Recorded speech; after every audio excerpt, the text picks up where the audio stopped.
హరీష్ రావు వ్యాఖ్యలు పట్టించుకోవాల్సిన అవసరం లేదన్నారు మంత్రి కోమటిరెడ్డి వెంకటరెడ్డి.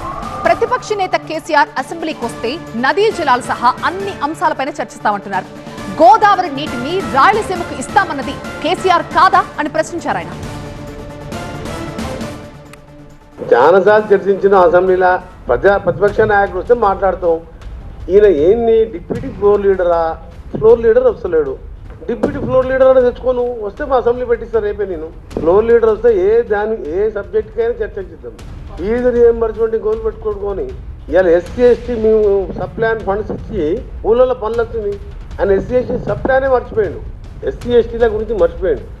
ఇల్లు కట్టేది మర్చిపోయాడు. తెలంగాణ వచ్చింది పేదవాళ్ళ కోసమే కదా. 60,000 ఉద్యోగాలు మేము ఇచ్చిన నోటిఫికేషన్ అంటారు. నేను ఫిలప్ చేయకుండా ఆపింది ఎవరు? కోర్టులో నువ్వే వేయించి ఆపించినావు. రిటైర్డ్ ఎంప్లాయీస్కు వాళ్ళ పైసలు వాళ్ళు దాచిపెట్టుకున్న పైసలు పిఎఫ్ 9,000 కోట్ల బకాయిలు ఉన్నాయి. ఎవరి కాలంలో బకాయిలు ఉన్నాయి? ఇవన్నిటి మీద చర్చకు సిద్ధమే. అందించినావు. కేసీఆర్కి ఒకటే రిక్వెస్ట్ చేస్తున్నా, ఇవన్నీ మాట్లాడదాము. అసెంబ్లీకి రా. పనకచెర్ల కృష్ణానది ఎవరు రాసిచ్చిండు? రోజా ఇంటి దగ్గర నువ్వు ఏం మాట్లాడినా వీడియోలు చూపించినావు. గోదావరి నీళ్ళు కృష్ణాని కలుపుతాడంట. కృష్ణా నీళ్ళు రాయలసీమకి ఇస్తాడంట. మెడ మీద తల ఉన్నాడు అని మాట్లాడతాడా?